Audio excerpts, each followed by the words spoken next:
Thank you అన్న. మీ అందరి సహకారానికి నేను మరోసారి కృతజ్ఞతలు భావించి నన్ను ముందుకు నడిపిస్తున్నందుకు మీ అందరికీ పేరు పేరున నమస్కారాలు తెలియజేస్తా ఉన్నా అన్న.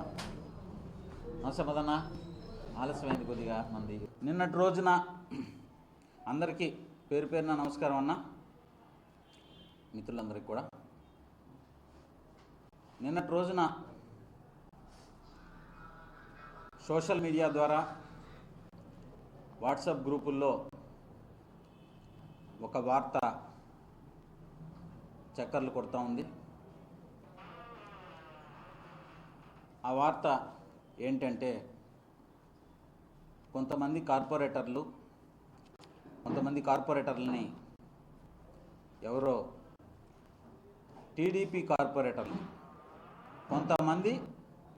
కార్పొరేటర్లని ఎవరో తాయిలాలు ఇస్తున్నారు, బెదిరిస్తున్నారు, ఆశ చూపిస్తున్నారని చెప్పి సోషల్ మీడియాలో ప్రచారం జరుగుతూ ఉంది. అయితే ఈ సందర్భంగా నేను అడుగుతా ఉన్నా, 2021 కార్పొరేషన్ ఎన్నికల్లో నెల్లూరు నగరంలో కార్పొరేషన్ పరిధిలో ఉన్నటువంటి 54 కార్పొరేట్ స్థానాలని వైఎస్ఆర్ కాంగ్రెస్ పార్టీ విజయం సాధించడం జరిగింది. 54కి 54 స్థానాలు వైఎస్ఆర్ కాంగ్రెస్ పార్టీ విజయం సాధించడం జరిగింది. ఆ ఎన్నికల్లో తెలుగుదేశం పార్టీ 0 స్థానాలు సాధించడం జరిగింది. అయితే ఈరోజు సోషల్ మీడియాలో టీడీపీ కార్పొరేటర్లకు తాయిలాలు ఇస్తున్నారు అని ప్రచారం జరగడం హాస్యాస్పదం అని చెప్పి ఈ సందర్భంగా నేను చెప్తా ఉన్నా. ఈ సోషల్ మీడియాలో పెట్టించినటువంటి వ్యక్తిని అడుగుతా ఉన్నా, వైఎస్ఆర్ కాంగ్రెస్ పార్టీలో గెలిచినటువంటి కార్పొరేటర్లకు తెలుగుదేశం పార్టీలో మీరు చేర్పించుకోవడానికి ఎవరెవరిని బెదిరించారు అని అడుగుతా ఉన్నా. ఎంతమందికి తాయిలాలు ఇచ్చారు అని అడుగుతా ఉన్నా.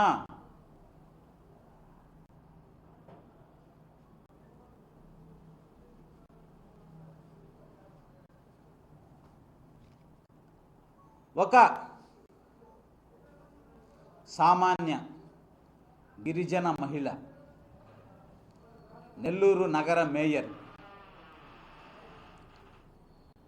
ఒక సామాన్య గిరిజన మహిళని మేయర్ పీఠం నుంచి దించేందుకు కోట్ల రూపాయలని వెచ్చిస్తున్నది ఈరోజు ఎవరు అని అడుగుతా ఉన్నా.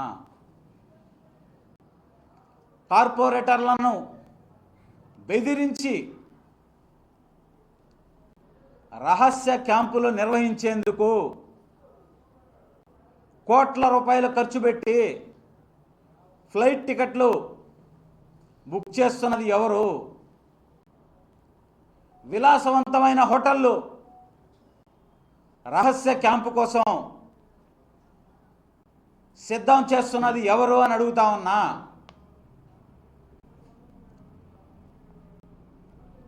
కోట్ల రూపాయలు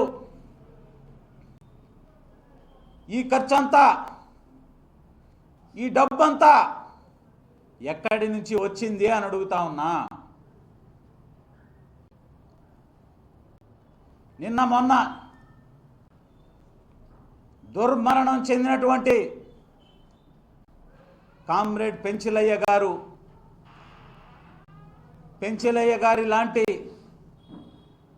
ఎంతోమంది జీవితాలు సర్వనాశనం చేసినటువంటి గంజాయి మాఫియా డబ్బు కాదా ఇదంతా అని అడుగుతా ఉన్నా. కోట్ల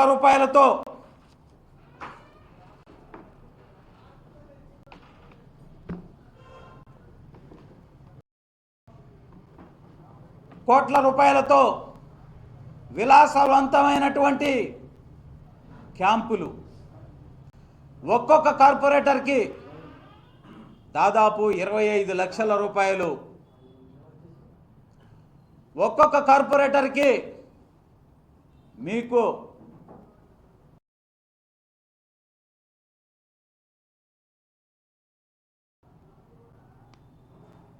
కోట్ల రూపాయల కాంట్రాక్టులు, ప్రభుత్వ సొమ్మును కొల్లగొట్టుకునే విధంగా, దోచుకునే విధంగా మీకు కాంట్రాక్టులు అప్పచెప్తాం అని చెప్పి కార్పొరేటర్లని బెదిరించి భయపెట్టి ప్రలోభాలకు గురి చేస్తుంది మీరు కాదా అని అడుగుతా ఉన్నా. నెల్లూరు నగరంలో ఒక వ్యక్తి ఉన్నాడు. కుర్చీ కోసం గత 4 సంవత్సరాల నుంచి ఎక్కని గడప లేదు, తిరగని ఇల్లు లేదు. ఆ కుర్చీ లేని నేత వద్ద ఆ నేతను ఇన్ఛార్జి మేయర్ని చేస్తానని చెప్పి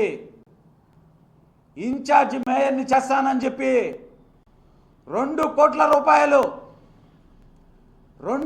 రూపాయలు వసూలు చేసినటువంటి వ్యక్తి ఈ గంజాయి మాఫియా డాన్ కాదా అని అడుగుతా ఉన్నా. ఈ విధంగా ప్రలోభాలు, బెదిరింపులు మీరు చేస్తూ సోషల్ మీడియాలో టీడీపీ కార్పొరేటర్లను బెదిరిస్తున్నారు, తాయిలాలిస్తున్నారని చెప్పి ప్రచారం చేయడం హాస్యాస్పదం కాదా అని చెప్పి ఈ సందర్భంగా అడుగుతా ఉన్నా. అవినీతి జరిగింది 2022 నుంచి అని చెప్తా ఉన్నారు. ఆ రోజు నేను ఎవరి దగ్గర ఉన్నాను? రూరల్ ఎమ్మెల్యే కోటంరెడ్డి శ్రీధర్ రెడ్డి దగ్గర ఉన్నాను, కోటంరెడ్డి గిరిధర్ రెడ్డి దగ్గర ఉన్నాను. నేను, నా సతీమణి ST commission chairman Kumbha Ravibabu గారు నెల్లూరు నగరానికి విజిట్కి విచ్చేస్తుంటే, ఎస్టీ కమిషన్ చైర్మన్, ఇక్కడ ఉన్నది ఒక గిరిజన మేయర్, ఎస్టీ మేయర్ నెల్లూరు నగరంలో ఉంటే, కుంభా రవిబాబు గారు ఎస్టీ కమిషన్ చైర్మన్ నెల్లూరు నగరానికి విచ్చేస్తుంటే, వారి విజిట్కి వెళ్ళి వారిని ప్రోటోకాల్ ప్రకారం ఒక బొకే ఇచ్చి వారిని పలకరించాలని కోటంరెడ్డి గిరిధర్ రెడ్డి గారిని నేను అడిగితే, అనా కుంభా రవిబాబు గారు మా ఎస్టీ కమిషన్ చైర్మన్ వస్తున్నారు, నేను ఎస్టీ మేయర్గా ఉన్నాను, మా సతీమణి వెళ్ళి పలకరిస్తాము అని కోటంరెడ్డి గిరిధర్ రెడ్డి గారిని అడిగితే, ఆ పక్కన ఉన్నటువంటి వ్యక్తితో, చూడు వీడు కులం క్యాస్ట్ ఫీలింగ్ చూపిస్తున్నాడు అని చెప్పి కోటంరెడ్డి గిరిధర్ రెడ్డి గారు అన్న మాట వాస్తవం కాదా అని చెప్పి సందర్భంగా గుర్తు చేస్తా ఉన్నా. మా ఎస్టీ కమిషన్ చైర్మన్ని నేను వెళ్ళి కలిసే దానికి అనుమతించని వీళ్ళు, నేను అవినీతి చేసి కోట్ల రూపాయలు కొల్లు కొడతా ఉంటే చప్పట్లు కొడతా ఉంటారా అని అడుగుతా ఉన్నా. ఈ సందర్భంగా ఇంకో ముఖ్యమైనటువంటి విషయం తెలియజేయదలుచుకున్నా. రేపు 13వ తారీఖున గిరిజన, దళిత, మైనారిటీ, బీసీ సంఘాల నాయకులు టౌన్ హాల్లో 13వ తారీఖున రౌండ్ టేబుల్ సమావేశం నిర్వహించబోతా ఉన్నారు. ఆ కార్యక్రమానికి వీలైనంత వరకు అందరికీ కూడా సమాచారం ఇస్తూ ఉన్నాం. స్వయంగా చాలామంది వస్తూ ఉన్నారు, మద్దతు తెలియజేస్తూ ఉన్నారు. అందరూ బీసీ, దళిత, గిరిజన, మైనార్టీ నాయకులందరూ కూడా ఆ రౌండ్ టేబుల్ సమావేశానికి విచ్చేసి నెల్లూరు నగర మేయర్ శ్రవంతి గారికి మద్దతు పలకవలసిందిగా ఈ సందర్భంగా కోరుతూ ఉన్నాం. మేము చేసే వీడియోస్ మీకు నచ్చినట్లయితే లైక్ చేయండి. అలాగే మరిన్ని ఇంట్రెస్టింగ్ అప్డేట్స్ కోసం మా STV